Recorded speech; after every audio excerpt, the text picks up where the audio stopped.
Alright, so, hi, can you hear me? Yeah, I can hear you. Hi, how are you? I'm good, and you?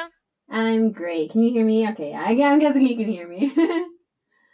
Okay, so my name's Ariana, and I have this question here, and I know how to FOIL, but I don't know, I'm stuck in this problem. Okay, Um, Let me read it to you. It's sure. parenthesis, Parentheses. z Mm-hmm. minus 1, Mm-hmm.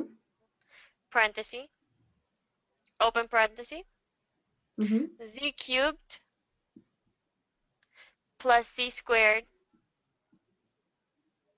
plus c, Plus Z. Okay, yes, plus 1, close parenthesis. perfect. Can you see what I wrote down? Yeah, Okay, and can you tell me what section this is from and what number? 3.3, number 18. 3.3, number 18. And you also saw me write that, right? Yeah. Okay, perfect. And so what do they want you to do? Double distribution? They just said find the product. Find the product. Okay, perfect. So when you're finding the product, that simply means that these two groups are multiplying. Product is the answer to any multiplication problem. So what they want you to do is they want you to FOIL this first group into the second group. So you see how I'm taking the z and I'm drawing lines now. So you want to do z times z squared, z times z cubed, z times z squared, z times z, and z times 1. And then you also want to go back and do the same with the negative 1. Negative 1 times z cubed, negative 1 times z squared, negative 1 times z, and negative 1 times positive 1. Does that make sense so far? Mm-hmm. Okay, perfect. So when we're going to FOIL this, z times z cubed is z to the fourth. Whenever you're multiplying variables, you're going to add the exponents. So this is z to the first power. This is z cubed. Add 1 plus 3, and that will give us z to the fourth. And now we're going to do the same thing.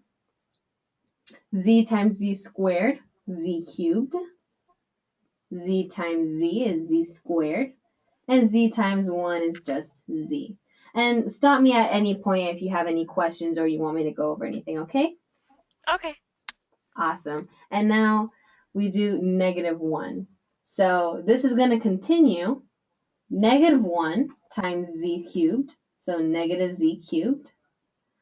Negative 1 times z squared. Whenever we're multiplying by negative 1, it's just changing the sign. So you can almost rewrite all of this with the opposite sign. So if this was a positive z cubed, this will be a negative z cubed, and so on when we multiply with negative 1.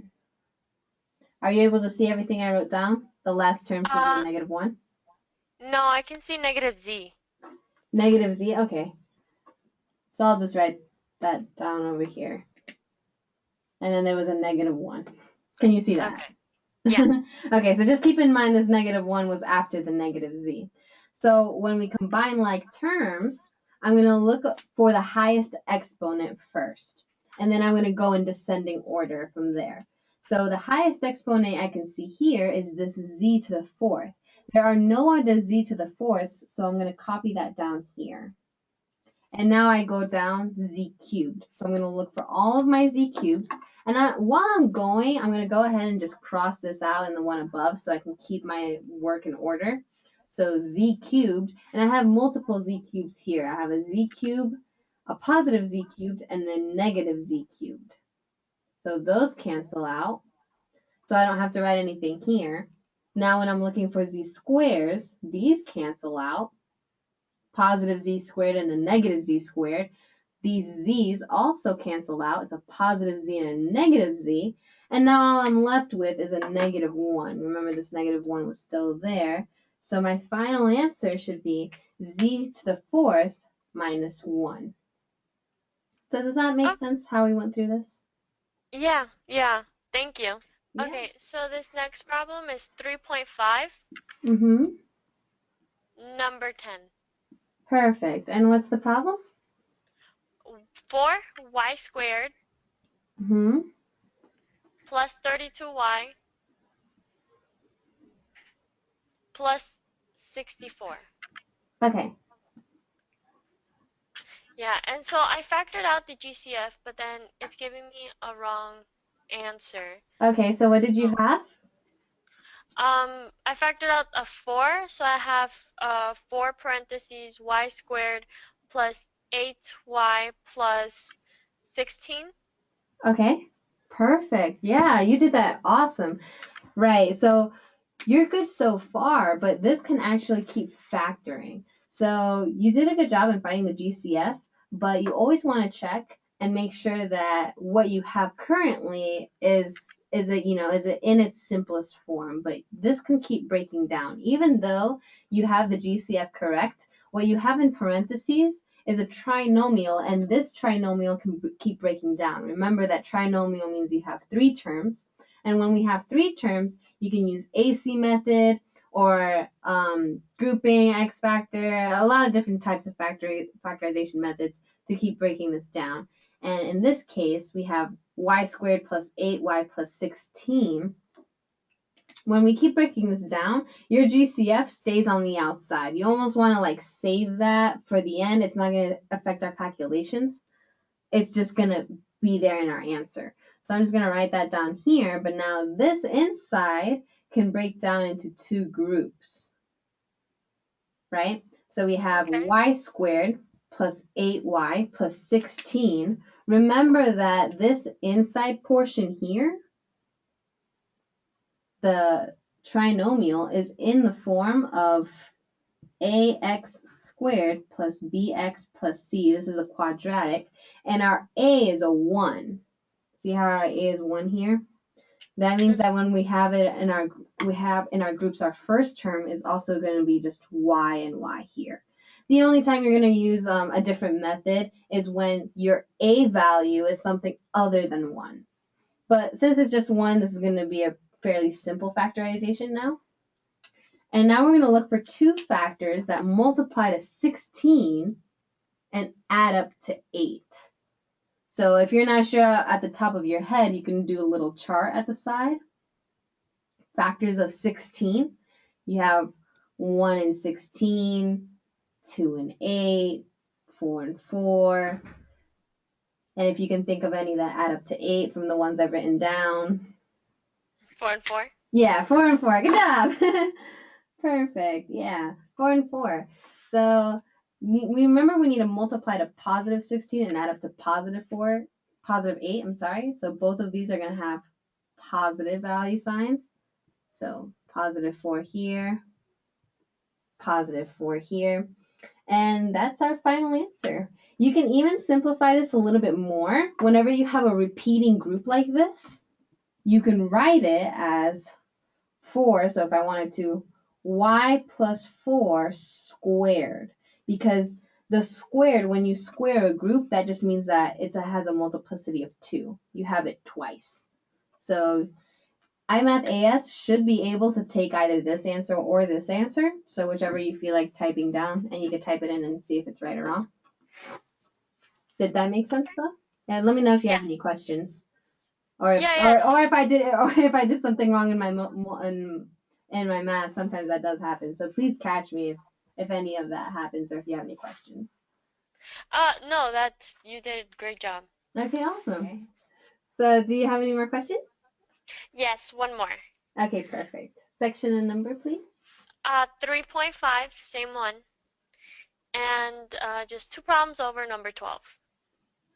Number 12. Okay. Mhm. So we have 4x cubed minus 324x. That's it. Okay, perfect. They're just asking us to factor it. So I took out the 4x, Okay. You took out a 4x. and got x squared minus 81. 81. And you factored out an x squared. Is this what you had? No, no, no, just Oh, an just x. one x. Oh, okay. You factored out one x. Mhm. Well, you could Yeah, factor out actually two x's. but no, but Oh, 324 only has yeah, one. you're correct. You're absolutely right. I don't know why I saw. I in my head I almost put a 2 there. But no, you're right. It is 1x. So did you factor it any further, or did you just leave it like this? No, I left it like that. Okay, this is similar to like the last question that you had. You factored out the GCF, which is perfect. In fact, most students actually almost forget to do the GCF, so it's good that you're doing that. It's like that's one of the greatest skills to have. But now make sure that to just double check that it doesn't continue going. And this is a difference of squares. This inside the parentheses here, x Mhm. squared minus 81, that can keep breaking down. So just to recap, a difference of squares simply means that you have two terms and it's going to break down into two groups, just like that. Where similarly, like the trinomial we did in the last example, if you have no number here in the front, this x squared is just going to be assigned an x and an x as the first terms in your two groups. And then you're actually taking the square root of each term. So the square root of x squared is just x. And then do you know what the square root of 81 is? 9. Yep. So because the square root of 81 is 9, that's going to be the last two terms here. And it's called a difference of squares because of this minus here. That's the only reason, once it's in that form, so a difference of squares is almost in the form of a squared minus b squared. Our a squared was x squared, b squared was 81. The minus is there. And then when we're factoring it, it becomes 1 plus and 1 minus. So Okay. it breaks down to this. If you like formulas, this is what the formula looks like. But if you're able to remember, just take the square root of the first term and the second term, and that's how you get the x and the 9. It's the same group, just opposite signs. So you have Okay. one plus and one minus.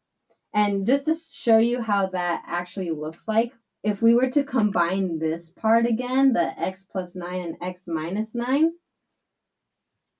when we factor that out, the middle terms cancel out. So that's a really neat trick. X times x is x squared. X times negative 9 is negative 9x. Positive 9 times x, positive 9x. 9 times negative 9 is negative 81. But you see now, I promise I'm not breaking this, but it just tends to fall a little sometimes. So hang with me in there, both Board and Dariana. But they cancel out just like that, and then we're left with x squared minus 81. That's how a difference of squares work, though, and that's how you factor it. Yeah. So this should have been what you can type in as the answer. Yeah, I don't see the last thing that you wrote, but I see what you mean. Oh, okay. Well, thank you for letting me know. I basically just wrote this part again, x squared minus 81. Yeah, yeah, I see it. All right. Thank you. Okay, well, thank you for coming. Thank you for asking questions.